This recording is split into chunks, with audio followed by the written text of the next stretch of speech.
Oke, ketemu lagi bareng saya Riza Rahman di Belajar dari Praktisi.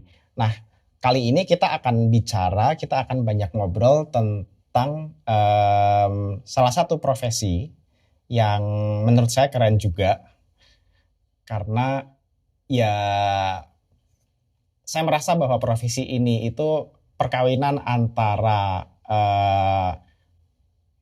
science and art gitu loh, karena nggak bisa sekedar kreatif tapi juga nggak bisa sekedar sangat data driven doang gitu, nggak bisa. Jadi ini adalah profesi yang harus menggabungkan kemampuan ya membaca data lah, kemampuan mencari insight lah dengan menghasilkan sesuatu yang pada akhirnya menjadi kreatif gitu. Nah, profesi ini adalah brand manager. Saat ini kita sudah bareng Mia Almaidah. Mia ini adalah brand manager dari AQV ya, Ya. Johnson & Johnson Group ya, Mia? Ya, betul. Ya, betul ya. Bacanya gimana sih, Mi? Aku tuh takut salah. AQV itu bacanya gimana? AQV itu bacanya gimana? AQV, bacanya AQV. Tulisannya AQV, pakai V. Fue. Oke. Nah, yaudah langsung aja kita sambut Mia. Halo Mi. Kedengeran suaraku, Mi? Oke. Kedengeran ya? Hai Za. Ya, dengar. Tadi tuh sempat nge-lag parah, jadi kayak agak insecure dengan komunikasi kita ini kedengeran apa enggak gitu kan. Nah, Mi, mungkin sambil memperkenalkan diri sambil diceritain dong, Mi, dulu mungkin setelah kuliah tuh kamu memulai karirnya gimana sampai yang saat ini tuh gimana aja perjalanan singkatnya gitu. Oke. Ya, thanks Riza. Hai semua teman-teman. Nama aku Mia Almaidah, panggilannya Mia. Jadi saya itu termasuk angkatan yang muda, jadi lulus tahun 2013. So it's like Muda berapa sekali years ya? ago itu. Iya, muda sekali gitu. Di salah satu universitas di Surabaya, Universitas Airlangga.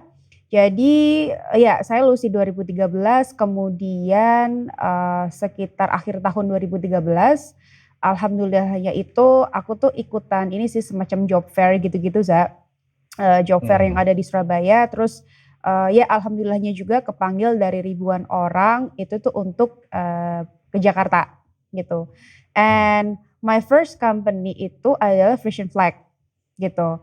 Dan awalnya sih sebenarnya ini ya, maksudnya ini I was lucky sih alhamdulillahnya juga gitu. Karena memang kebetulan pada saat aku kuliah itu tuh memang hobinya, sukanya itu ikutan organisasi kayak gitu. Jadi maksudnya nggak yang selalu ikut itu enggak, cuman aku ikut salah satu organisasi internasional aja dan itu helps me a lot sih, kayak communication, terus kemudian percaya diri, karena kan pada saat kita kuliah kan kebetulan mungkin banyak orang juga yang suka ikut-ikutan kegiatan-kegiatan gitu ya.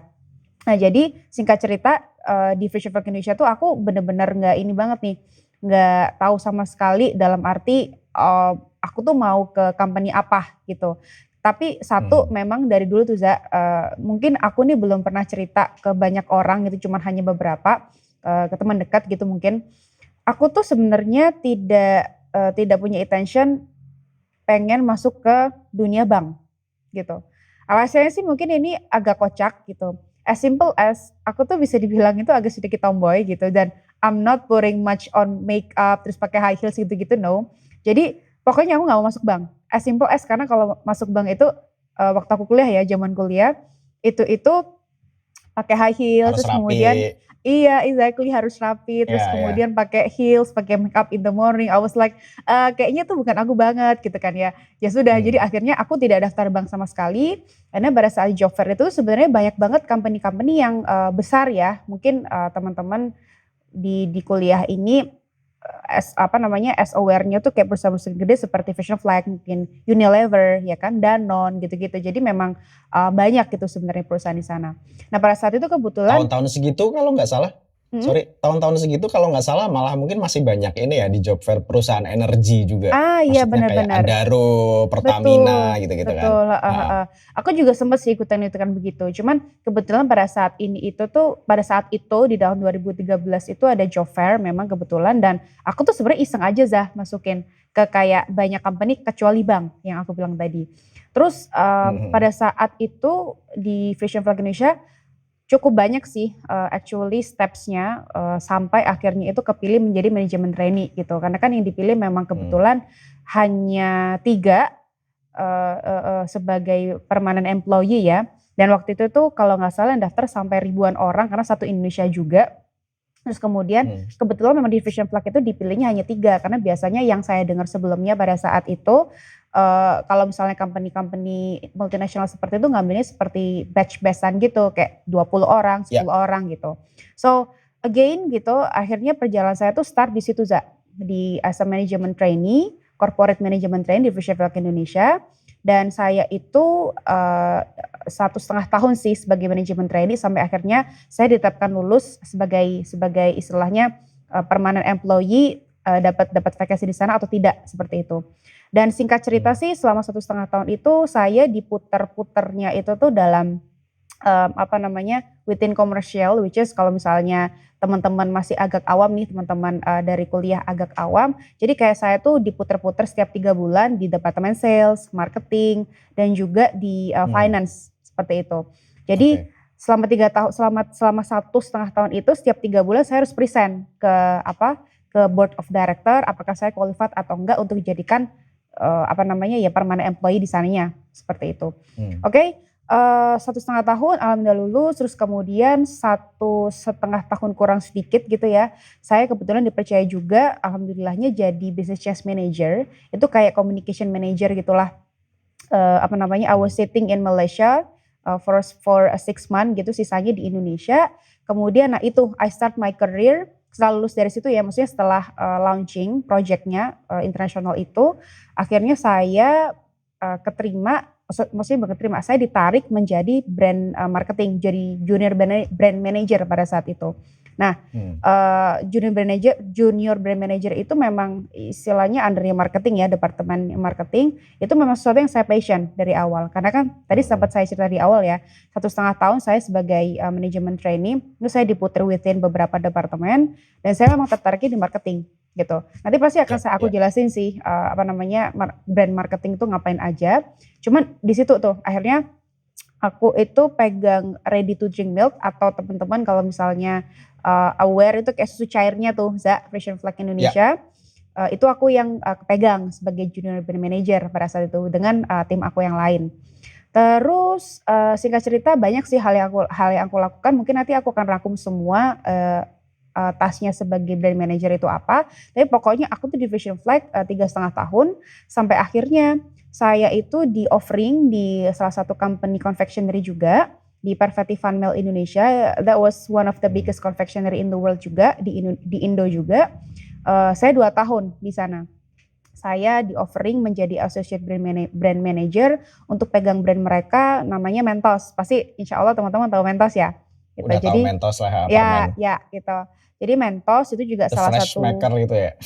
bener bener, fresh maker. Ya.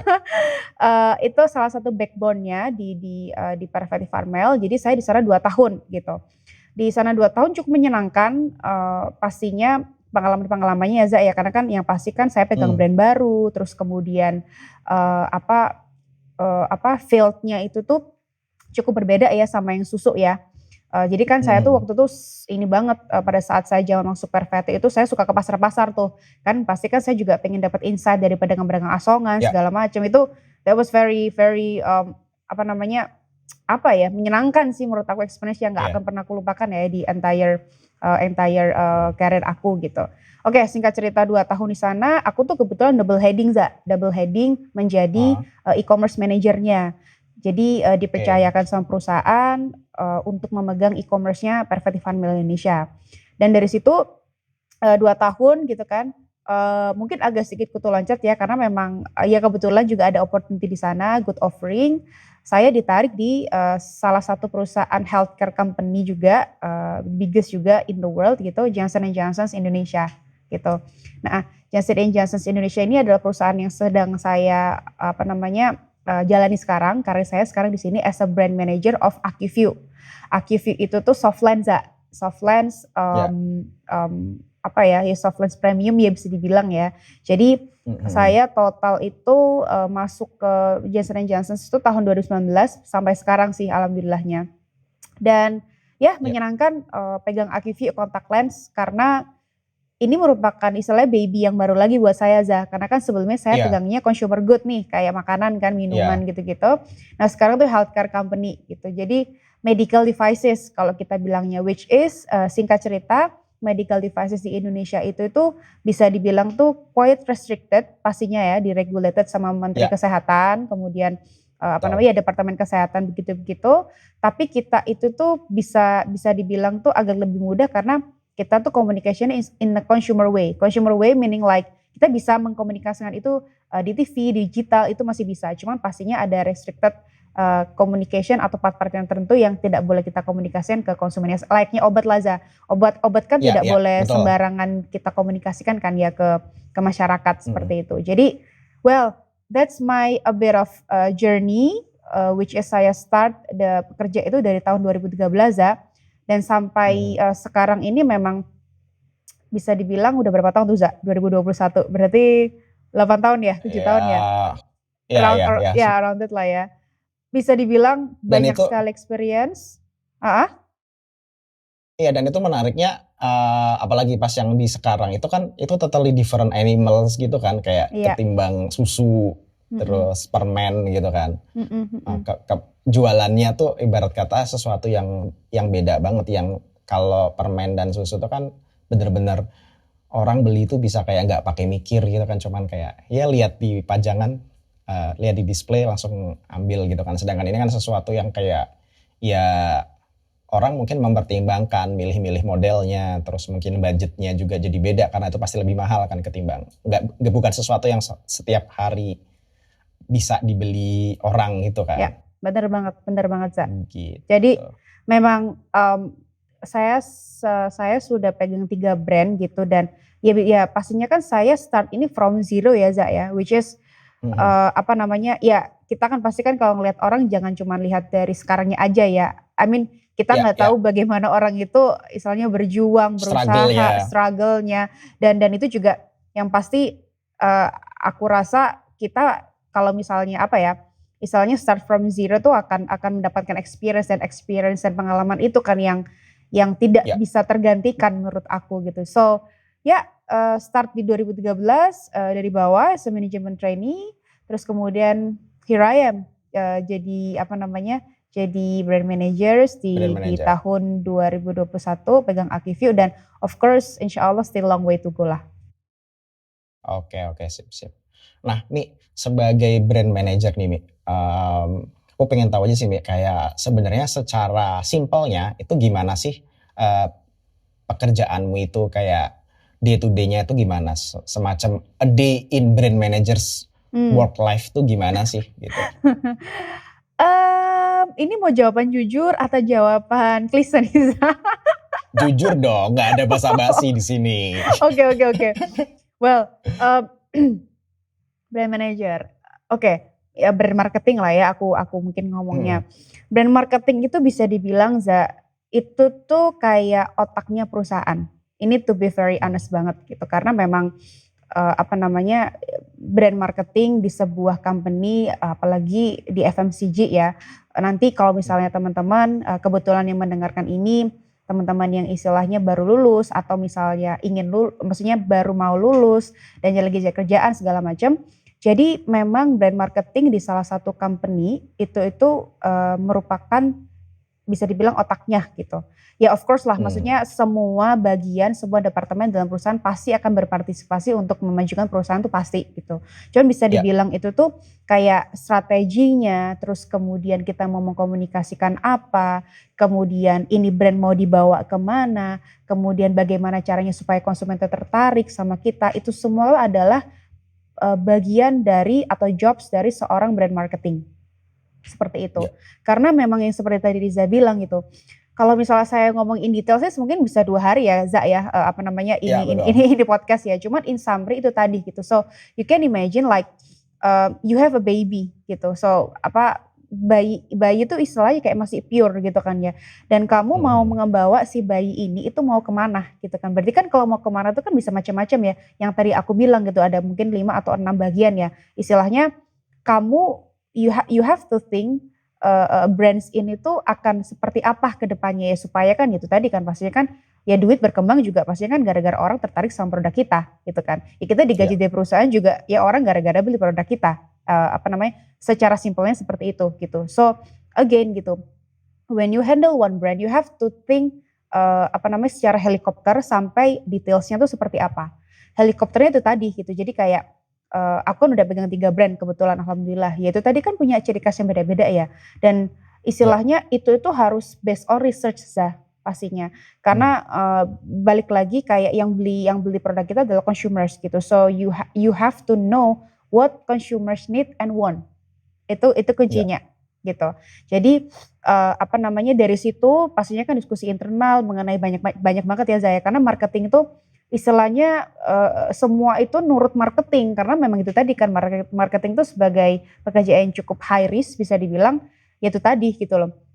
Budgetnya, kemudian supply chain-nya, istilahnya supply chain itu simpelnya kayak demand and also supply-nya gimana, kamu yang ngatur, budgeting-nya kamu yang ngatur, communication-nya kamu yang ngatur, so bisa dibilang kayak sehari itu bisa 17 meeting, 10 meeting tuh ada mungkin ya. Tapi itu tadi, apa namanya, mungkin aku bisa sedikit cerita, itu tadi kan secara secara garis besar brand marketing itu kerjaannya apa, which is end to end, bener-bener end to end Mhm. banget. Dan itu juga harus kamu kok istilahnya kamu juga punya soft skill. So I'm not only talking about hard skill ya Zaya, mungkin aku lebih sedikit cerita kayak soft skill-nya. So about soft skill kayak, aku selalu juga omongin ini ke teman-teman, which is aku juga waktu itu punya kesempatan juga untuk sharing ini ke teman-teman semua, yaitu tuh kayak kamu tuh harus pede, tapi juga pede bukan kepedean juga ya, maksudnya pede meaning like you Ya. have your own research first gitu. Jadi pada saat kamu ngomong ke manajemen, ke tim segala macam, kamu tuh punya bekal di situ. Itu satu. Kemudian kedua, kamu tuh harus bisa istilahnya, ini ya, istilahnya kerja sama tim gitu. Karena kan yang tadi aku bilang, Betul. brand marketing itu kan end to end ya Zaya, dari supply chain, Hmm. production, finance, sales, tim sales ya, tim lapangan. Jadi kayak kamu tuh harus bisa coordinating to a lot of people, seperti itu. Jadi bisa dibilang Ya. kayak, good communications, kemudian istilahnya bisa mendengarkan tapi juga memberikan feedback, kurang lebih seperti itu.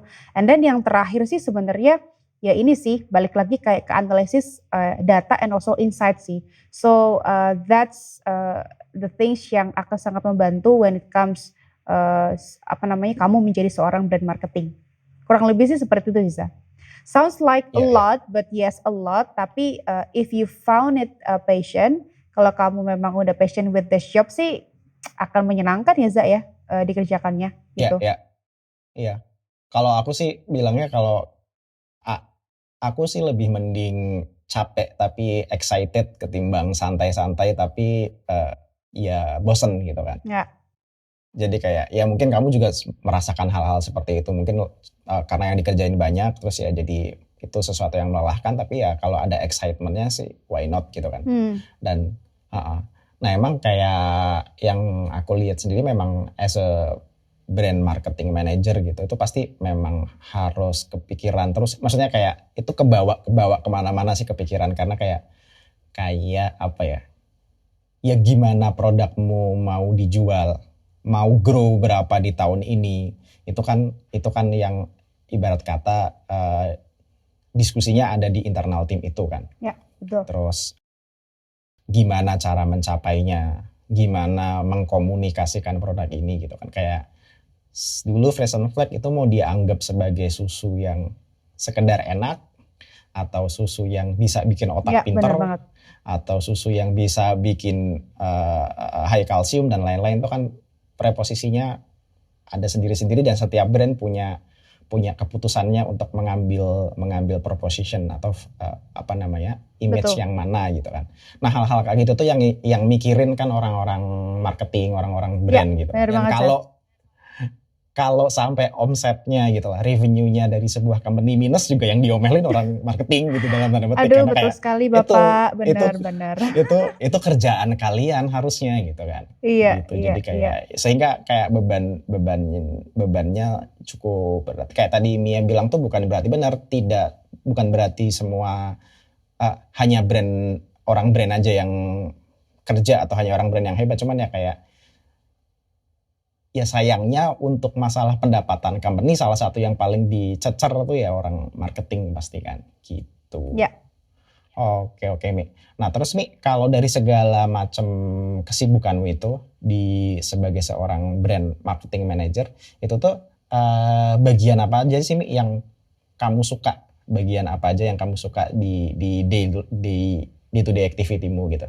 Ya, bagian yang aku suka sih mungkin bisa dibilang karena memang aku kebetulan orangnya itu suka hal-hal yang berbau communications, which is yang tadi aku sempat bilang kayak ngobrol sama orang, kemudian mendengarkan, memberikan feedback. Jadi kayak istilahnya working in a team itu tuh part of istilahnya soft skill yang kebetulan memang aku suka gitu. Karena memang ya bukan aku juga kebanyakan ngomong juga bukan gitu, cuman ya memang harus banyak ngomong juga gitu kan ya marketing, tapi that's the fun part yang soft skill yang aku suka gitu on a day to day. Jadi bisa diaplikasikan dengan ya istilahnya terus belajar ilmu lah sama orang ya, karena kan belajar ilmu itu bisa dari mana saja ya saya, bisa dari Betul. istilahnya platform, dan juga menurut aku sih yang paling ini ya, yang paling kerasa banget sih belajar dari orang, seperti itu.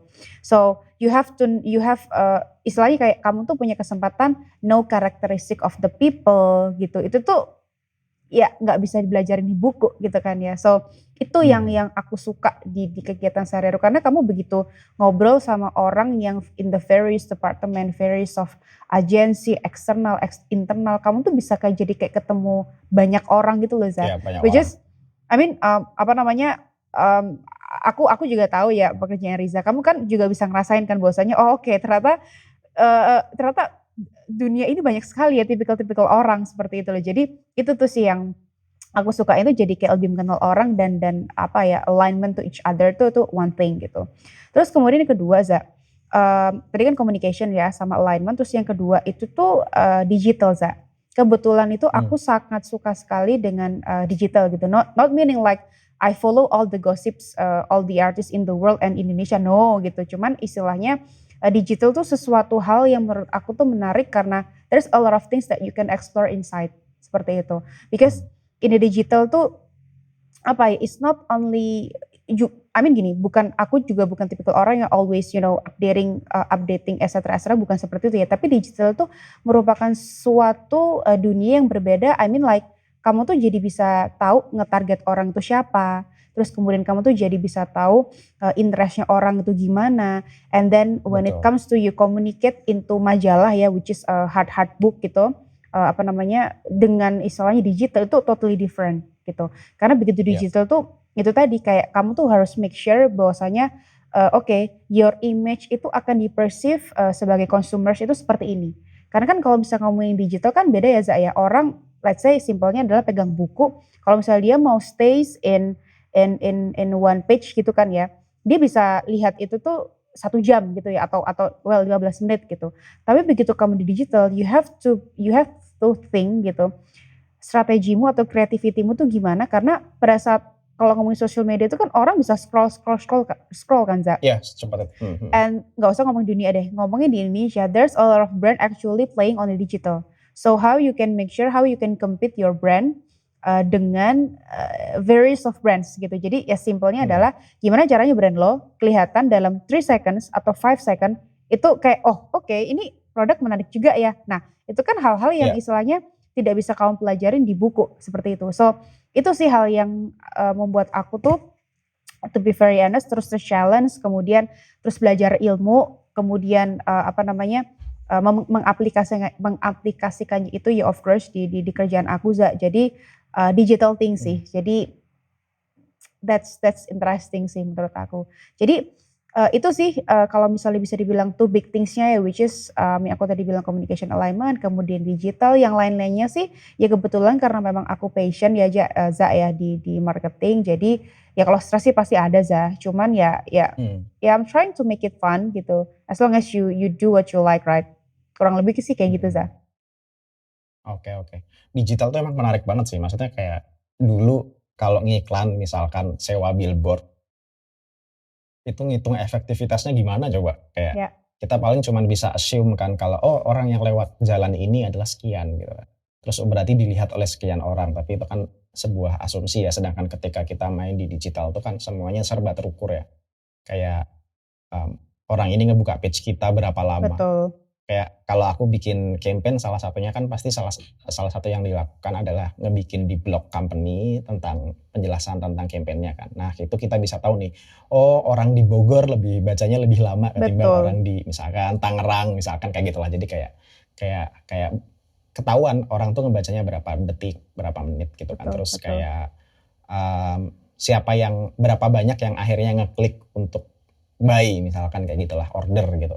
Nah, hal-hal Mhm. kayak gitu memang sangat sangat sangat terukur banget sehingga kayak, iya pasti itu kayak mainan baru gitu nggak sih? Kayak, Iya, wow benar adanya benar. begini-begini gitu kan, Aku awalnya gitu. juga nggak tahu sama sekali mengenai digital ini kan ya, sampai saya akhirnya Mmm, ternyata, oh oke saya passion-nya di marketing ini ya, dan ternyata marketing tuh ya emang luas gitu loh, nggak cuman komunikasi iya, tapi yang tuh tadi, Riza bilang di awal which is data analysis, dan saya juga baru tahu pada saat saya terjun itu, ternyata di digital tuh memang ada ukuran ROI-nya juga, iya, impressions, klik ya kan, kemudian mhm. click to rate, you Rate, know, CTR, ya, I mean like a lot of things, but ya, itu sih heeh, terus-terus kita pelajarin.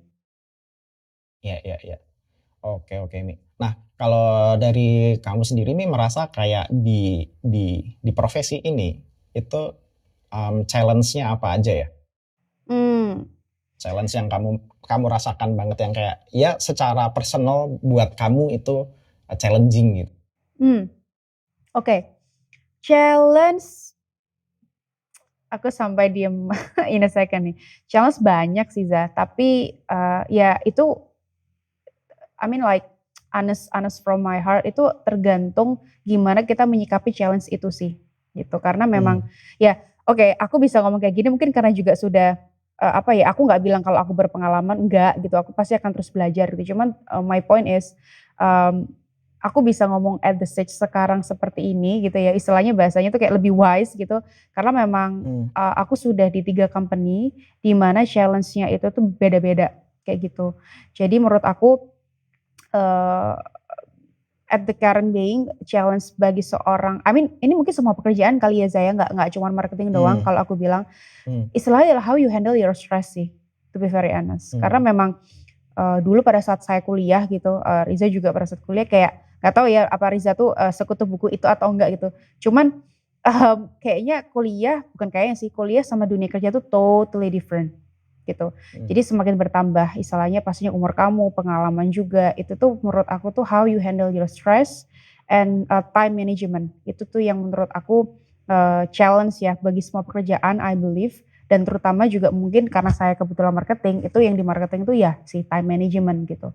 Karena tadi kan singkat cerita aku cerita sorry, apa, marketing itu kan you have to, meeting a lot of things gitu, meeting a lot of people, mmm, terus kemudian, eee, research sana sini, analisis ina itu gitu. Jadi itu yang harus istilahnya tuh kayak nggak bisa dipelajari dalam semalam, no gitu.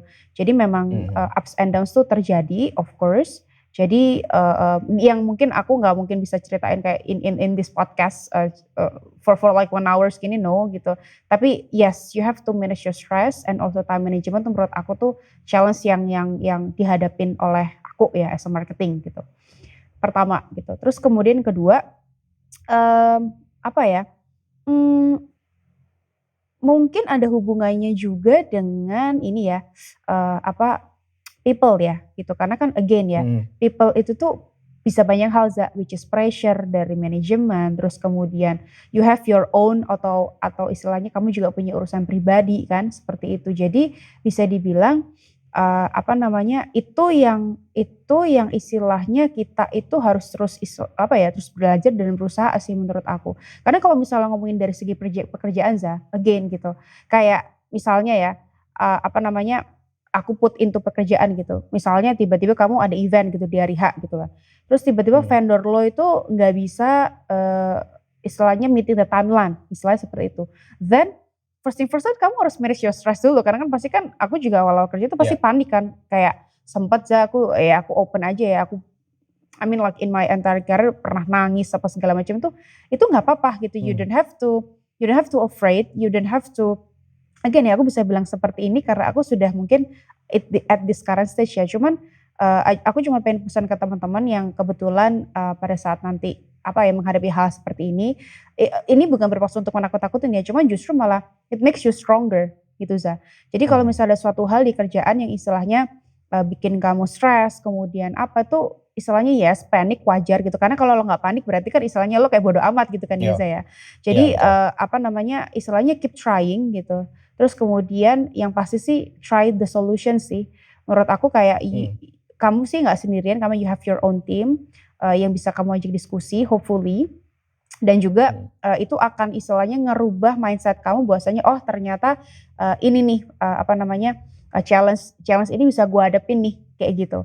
So Ya, singkat ya. ceritanya sih aku sih kalau misalnya ngomong dari segi pekerjaan sih pasti akan beda-beda gitu sih. Tapi aku sih akan lebih ngomongin Ya. challenge-nya sebagai marketing itu sebenarnya lebih ke dalam diri kita sendiri sih, which is manage stressful, Hmm. time management, kemudian find the solution dan pada saat kayak kita bisa belajar itu pelan-pelan dan you don't have to rush yourself juga, itu insya Allah kita pasti akan menemukan sesuatu yang istilahnya, oh oke, I can manage this challenge dan itu akan menjadi sebuah kepuasan tersendiri ya bagi kita karena kita bisa Ya. istilahnya conquer this challenge. Mungkin lebih ke gitu sih, Ya. Sa. Oke, oke. Jadi kayak lebih banyaknya ke mana namanya? Tadi ya manage stres itu ya. Kalau aku sih narik sih kaitannya sama ini ya, ketika ya ada project management lah kayak Pasti. karena dalam setiap project kan kalau di brand pasti berhubungannya dengan banyak pihak gitu kan. So mungkin ini to give you context buat teman-teman kayak ya misalkan Mia adalah seorang brand manager terus sedang melakukan project untuk new product launching gitu kan. Misalkan itu kan pasti seringkali ada event-event kayak press konferensi pers, terus bisa jadi di situ misalkan produknya berkaitan sama hal-hal yang berbau pemerintah, nanti ada ngundang pemerintahnya juga sebagai salah satu stakeholder, terus ada klien ada partner lain misalkan gitu. Nah itu artinya kayak nggak bisa semuanya cuma diserahin sama event organizer gitu untuk selesai gitu kan. Gitu. Belum lagi kan kalau dari sisi kita, dari sisi manajemen pasti ada hitungan-hitungan yang nggak sekedar technical eventnya jalan kan, kayak ini masuk berita ke berapa berita ya, berapa koran ya gitu kan. Ini sudah impresinya berapa ya, hal-hal kayak itu kan kita hitung ya. Jadi kayak itu target kita karena itu kan kayak wow, kayak melelahkan sekali gitu kan gitu sih. Jadi kayak aku kebayang pasti kayak hal-hal kayak gitu sih yang bisa bikin, kalau tadi konteksnya kamu tentang stres tuh aku melihatnya banyak hal-hal yang karena ya berkaitan dengan banyak stakeholder gitulah, dengan berkaitan dengan banyak ekspektasi mereka gitu kan. Bener. Oke. Bener banget. Nah kalau menurutmu Mi, kalau misalkan nih misalkan salah satu dari pendengar atau salah banyak dari para pendengar tuh pengen menjadi brand manager tuh kayak misalkan skill-skill apa aja sih yang menurutmu mesti dimiliki gitu untuk bisa nggak sekedar survive ya tapi juga bisa well perform lah gitu. Karena survive sama well perform kan beda ya. Ya. Survive itu ya ibarat kata ya bisa kerja aja, nggak dipecat, nggak di gimana-gimana. Tapi kan well perform itu kan sesuatu yang in another level gitu ya. Nah itu menurutmu tuh gimana aja? Oke. The things yang dibutuhkan sebagai brand marketing ya Za ya. Mungkin bisa dibilang, aku mungkin tadi menyinggung sedikit ya bahwasanya aku kan tadi udah sedikit cerita mengenai marketing itu pekerjaannya secara singkat apa saja ya. Which is I think Hmm. itulah yang apa namanya, yang mungkin bisa dibilang dibutuhkan as a brand marketing ya. Bahwasanya Hmm. pokoknya first thing first you apa namanya, you are an open minded person. Itu sih mungkin yang apa Hmm. namanya, satu yang aku bilang gitu. Which is karena kalau misalnya begitu kamu open minded, kamu akan bisa istilahnya itu tadi kan, having the analysis, having the data, terus kemudian kamu jadi tahu tren sekarang itu apa, kamu juga jadi Hmm. tahu consumers tuh maunya apa, terus kemudian kamu Hmm. bisa hearing feedback from consumers karena at the end itu, apa namanya, ujung-ujungnya tuh ya kita jual untuk consumers gitu, marketing itu untuk consumers. So, I think Hmm. open minded tuh, istilahnya skill atau the things yang memang dibutuhkan first thing first sebagai istilahnya brand marketing gitu. Karena kenapa? Karena kalau misalnya kita sukanya istilahnya, karena kan ada kayak orang yang prefer-nya tuh let's say akuntansi gitu, which is akuntansi sukanya tuh yang di depan layar, terus kemudian Hmm. cuman maksudnya, bukan cuman sih lah ya, maksudnya kayak analysis all of that things seperti itu tuh, mmm mmm, yes itu dibutuhkan sebagai brand marketing, cuman open minded itu tuh yang akan nanti nge-link, semua ke dalam pekerjaan kamu, gitu. So, itu satu gitu. Terus kemudian yang kedua, mungkin, aku bisa bilang karena aku kebetulan kerja di multinational company ya, Za, ya. Jadi, alhamdulillahnya kerja di 3 which is, required Kom- English gitu kan. So itu yang very very basic yang harus kita, apa namanya, as a brand marketing itu butuhkan, seperti itu. Butuhkan. Jadi, buat teman-teman, you don't have to afraid, kamu nggak harus takut ngerasa terlambat atau jiper duluan atau gimana-gimana karena memang, eee, aku, apa ya, eee, apa ya, skill itu dibutuhkan gitu maksudnya pada saat kamu Ya. kerjaan. Karena memang itu tadi kan, kalau di multinational company ya kita juga day to day-nya, bisa dibilang 70% juga talk-nya in English gitu. Belum lagi kalau misalnya kita Betul. ada alignment dengan global, regional, segala macam. And again gitu, kan yang aku bilang tadi di awal, strateginya kan semuanya ngomongnya sama marketing. Mau ini perusahaan jungkir balik kan ngomongnya sama marketing gitu. So, itu Ya.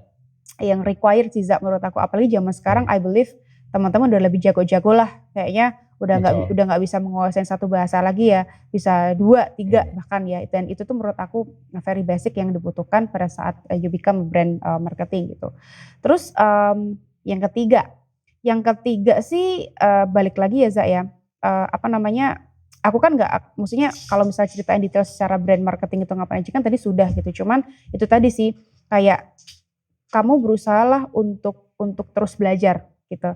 Dan menurut Hmm. aku sih sebenarnya kalau terus belajar itu nggak cuma dibutuhkan oleh marketing ya, which is when you are in the position, in the job gitu, teruslah belajar karena dari teruslah belajar itu balik lagi menurut aku Za ke poin nomor pertama, kamu akan jadi mendengar banyak sekali istilahnya insight-insight yang terjadi di lapangan, kayak gitu. Dan pada saat kamu sudah tahu insight yang ada di lapangan, kemudian, let's say digital segala macam, kamu kan bisa membawa ideation itu ke brand kamu, gitu. Karena kan kalau Ya. ngomongin apa ya, kalau ngomongin tren, ngomongin, sesuatu, ngomongin consumers itu kan bisa beda-beda Zah, gitu. Karena kan Betul. orang-orang yang istilahnya sekarang itu, I don't know, apa, mungkin most likely dari mereka tuh kayak prefer using TikTok gitu. Nah kalau misalnya kamu nggak open minded tadi yang aku bilang di poin pertama, dan juga, istilahnya hearing dari others, people, ya kamu istilahnya your brains gonna stuck di situ aja gitu, kamu Di nggak situ akan aja. ngikutin perkembangan, seperti itu sih. Jadi, Hmm. bisa dibilang, apa ya, I mean we don't have to worry gitu. Pada saat aku masuk di brand marketing gitu kan ya, aku juga nggak tahu apa-apa Zah sebelumnya. Aku nggak tahu tuh Hmm. istilahnya, apa namanya, ya aku kan alhamdulillah kebetulan lulusan dari, manajemen gitu, ngambilnya major finance gitu.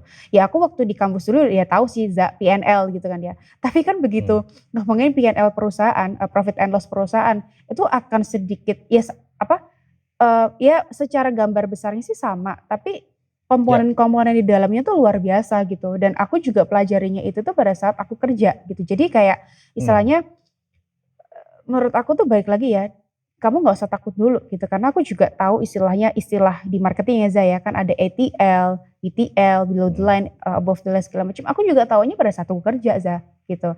Jadi Iya ya. yang pasti sih menurut aku, as a first starter gitu, I think 3 requirement itu yang, dibutuhkan if you wanna become a brand marketing. Itu sih, Sa. Ya, artinya harus terus terbuka terhadap masukan dari orang lain, terus perubahan gitu-gitu kan. Karena kalau di handle brand brand management tuh kan pasti salah satu hal yang harus kita perhatikan terus tuh kan kayak consumer insight ya. Kayak gimana sih mereka tuh termotivasi untuk membeli sesuatu, apa yang mereka butuhkan gitu-gitu kan. Kayak aku dulu misalkan kayak aku di Gojek ya. Dulu aku sebagai seorang konsumennya Gojek saat masih dulu gitu kan.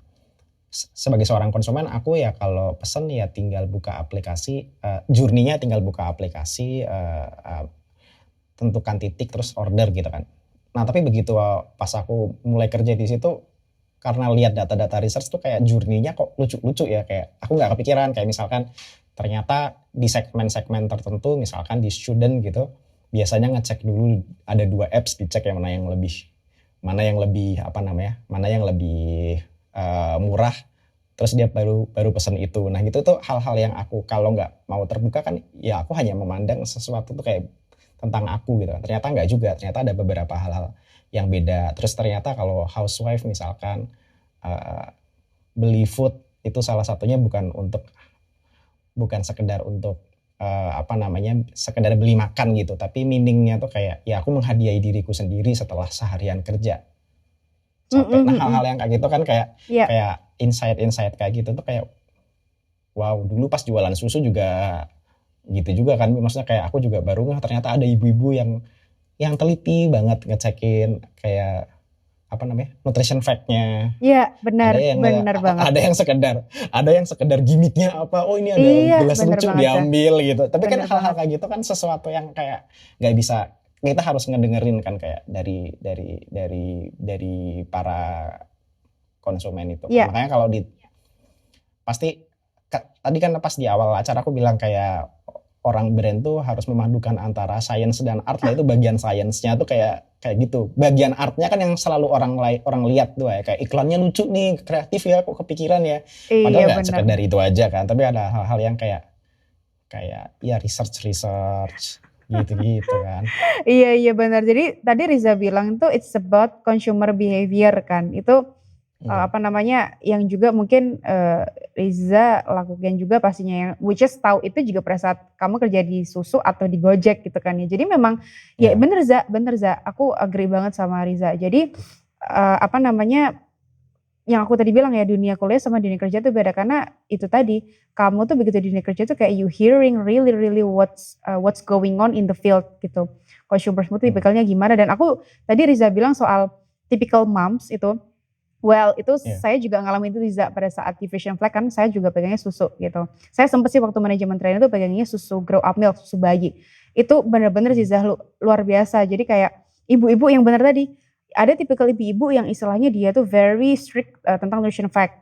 Terus ada ibu-ibu yang nggak peduli nutrition fact-nya apa, tapi gimmick gitu. Ada ibu-ibu yang istilahnya just worried about yang penting anaknya senang flavorsnya gitu ya, ada juga gitu bisa. Jadi memang ada juga ya Zaya di I believe di Gojek juga ada yang kayak gitu juga ya Zaya, consumer behavior. Ya, iya banget. Apalagi kalau sekarang kan enaknya kalau di tech company itu kan transaksinya terjadi di aplikasi, Mi. Jadi semuanya terrecord. Jadi untuk mengetahui rata-rata basket size ibu-ibu di sebuah kota tertentu ya tinggal tarik data, nggak perlu survei lagi. Tinggal survei, misalkan basket size tuh gimana ya? Jelasinnya gimana? Basket size itu jumlah rupiah yang dikeluarkan dalam sekali belanja gitu lah ya. Betul. Gitu. Nah, setiap kayak kebayang kalau aku beli GoFood misalkan, aku beli buat 2 orang, misalkan itu kira-kira biasanya misalkan 120.000 kali beli itu basket. Nah, kalau di kami namanya order value, tapi biasanya di luar sering disebutnya kan basket size. Iya. Nah, gitu-gitu kan enak, jadi ketarik gitu. Oh gitu. Terus kayak nah itu bagian hal yang unik. Biasanya aku perubahanku dulu dari FMCG ke Gojek tuh salah satu excitementnya di situ sih. Ngulik-ngulik itunya, Mi. Jadi kayak sekedar karena jadi banyak belajar itu kan big data ya. Jadi kayak jadi belajar hal baru gitu. Ya. Gitu. Ya nggak baru-baru amat sih sebenarnya, di company lama juga udah ada, cuman kayak sekedar ya lebih broad aja gitu sih. Nah terus Mi, tadi kan kamu juga nyebutin tentang misalkan bahasa Inggris gitu kan, karena ya mungkin aku juga pengen nambahin, ya kalau teman-teman misalkan fresh graduate atau mungkin masih kuliah gitu terus pengen apply di multinational company, ya dari interview awal sudah pakai bahasa Inggris. Kayak kalian harus menghadapi itu. Kayak aku masih ingat kok beberapa company-nya, bahkan misalkan gini ya, aku betul dulu misalkan nama Nestle nih, sama Nestle itu MT pertama yang aku hadapi. Aku ingat banget Nestle MT, yang ada starnya Danone ya, Nestle MT lah, Nestle MT ini. Nah itu bahkan ada satu interview yang cuman ngecek bahasa Inggrisnya Mi. Oh, oke. Jadi kayak namanya dalam sehari itu ada dalam satu, waktu itu aku interview di UI tuh dari Jakarta kan, terus itu eh, satu kali interview namanya 3 minute interview ya, juga pertanyaannya tuh cuman sepele, yang pertanyaan esai aja kayak misalkan Mia tell me about your hobbies gitu, terus atau tell me about, kalau yang baru lulus misalkan tell me about your thesis gitu, atau tell me about your football favorite football club atau apa aja. Cuma dicek aja 3 menit dia bisa ngomong bahasa Inggris 3 menit, nggak, kalau nggak coret gitu. Nah kalau yang Oh, lolos besoknya baru ikut LGD kan, leaderless group discussion. ya. Nah leaderless group discussionnya udah full bahasa Inggris gitu kan. Dan selama ini Interesting. selalu gitu. Satu-satunya multinational company yang paling paling santai dalam bahasa Inggris yang pernah aku lewati itu dulu, ya ini mungkin juga masalah rekruternya juga ya. Si rekruternya cuman, itu pernah aku di Coca-Cola itu, aku masih ingat bahan pertanyaannya gini. Dia bilang dari awal, we will talk in English for 5 question, but after that we can use bahasa Indonesia. Jadi dia cuman kayak, yang penting Hmm. kamu bisa jawab 5 pertanyaan pakai bahasa Inggris, oh berarti kamu udah bisa, terus ya udah selanjutnya kita casual aja sampai kita sama-sama orang Indonesia waktu itu kan. Tapi selain itu semuanya full bahasa Inggris kan. Tes pun tes kalau ada tes yang kayak GRE itu, global reasoning itu, kayak itu juga pakai bahasa Inggris. Jadi emang mau mau nggak mau sih gitu kan, kayak mau nggak mau. Mungkin beda Ya. kalau case-nya seperti di company yang kayak BUMN gitu ya. Di BUMN mungkin nggak segitunya ya, tapi kalau di multinational company ya karena juga banyak berkaitan sama tim di global gitu kan, jadi ya memang harus bahasa Inggris. Dan Ya. nanti yang kaget pertamanya adalah mendengar bahasa Inggris dengan berbagai aksen. Sing Harry Singaporean, Potter, ya. India, ya kan. Mau You UK can do it accents lah. gitu. Uh, you can do it lah. What's lah gitu kan, kayak Singapura gitu kan, terus kayak Yes, bahasa exactly. orang India tuh bahasa Inggris dengan kol-kolah. Yes dude. Gitu, apaan sih? Pertama Ya, kali ya, denger tuh ya, kayak, ya, ya. apa sih gitu kan. Jadi kayak ya, yang mungkin teman-teman sudah tertolong sering nonton film pakai bahasa Inggris, oke lah, tapi itu kan American, kadang juga British gitu. Tapi kalau dari yang lain-lain tuh juga unik-unik. Ya. We have three opportunity. Sri apaan Sri? Oh three. Tapi kalau Ya. Chinese yang ngomong suka apa Ya. namanya kadang Ya. gitu kan. Jadi kayak Mhm, mhm, mhm. ya itu juga kaget-kaget yang pertama sih, kayak ya mungkin mereka pun denger logat kita pas awal pun juga masih agak kaget kan, orang Indonesia ternyata kalau ngomong begini ya gitu. Mhm. Nah itu kan Mhm, jadi itu mhm. hal-hal yang yang serunya kalau ngomong sama ya expat gitulah ya Mhm, mhm. gitu. Mhm, mhm.